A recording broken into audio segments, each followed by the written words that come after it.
എന്താ രാമേന്ദ്ര പ്രശ്നം? ഗ്രഹണി ആസ്മയൊക്കെ ഉള്ള പിള്ളേര് പതിവായിരിക്കുന്നതിലും 10 അടി തള്ളിയിരുന്നോണം. പൊട്ടിപ്പാറുന്ന അടിയാ നടക്കാൻ പോകുന്നത്. അടിച്ചതിന്റെ കരണം പൊളിക്കും ഞാൻ.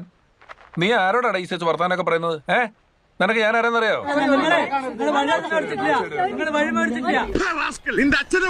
ആ പരാതിയെ സംബന്ധിച്ച് ഞാന് ഈ പാലക്കാട്ടേക്ക് വരുമ്പോ കണ്ട ആദ്യത്തെ ഫ്ലക്സ് എന്ന് പറയുന്നത് NDAയുടെ ഒരു ഫ്ലക്സ് ആയിരുന്നു. അതുകൊണ്ട് ഇപ്പൊ എന്താ? എനിക്ക് മുഖം നോക്കാതെ നിങ്ങളോട് കുറച്ച് സംസാരിക്കാനുണ്ട്. മടുത്തു വിവാദ രാഷ്ട്രീയം, നമുക്ക് വികസനം സംസാരിക്കാം എന്നും പറഞ്ഞാണ് തുടങ്ങിയത്. മാറാത്തത് മാറുമെന്ന്. നീ എന്താണ് ഉദ്ദേശിക്കുന്നത് വത്സ? മനസ്സിലായില്ല?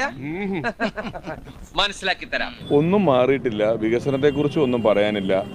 എങ്ങനെ വിവാദമുണ്ടാക്കാം, എങ്ങനെ പ്രശ്നങ്ങൾ ഉണ്ടാക്കാം എന്നുള്ളത് മാത്രം നോക്കിയാണ് ഇരിക്കുന്നത്. അതങ്ങനെ വരൂ, അതങ്ങനെ സംഭവിക്കൂ.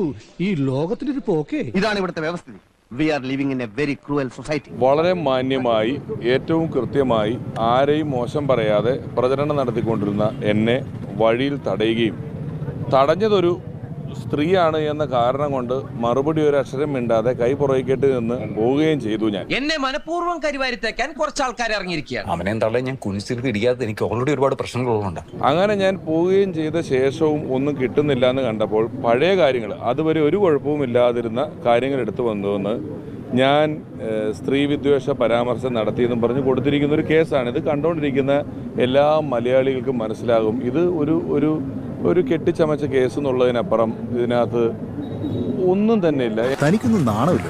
എന്ത് ചെയ്യാനാടാ, ഞാൻ ഇങ്ങനൊരു ദുരന്തനായി പോയി.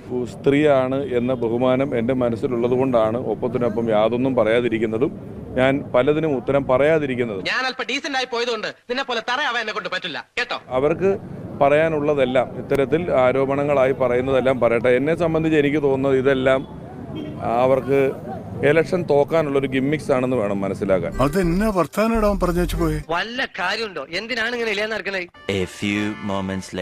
പാലക്കാട് UDF സ്ഥാനാർത്ഥി രമേശ് പിഷാരടിയെ തടഞ്ഞ BJP പ്രവർത്തകർക്കെതിരെ കേസ്. തൃപ്തിയായി സാറേ, എനിക്ക് സന്തോഷായി. ഈശ്വര, ഇനി എന്ത് ചെയ്യും? ആലോചിച്ചിട്ട് ഒരെത്തും പിടിയും കിട്ടുന്നില്ല. പാലക്കാട് നഗരസഭയിലെ BJP അംഗം സിന്ധു രാജനെ ഒന്നാം പ്രതിയാക്കിയാണ് കേസ്.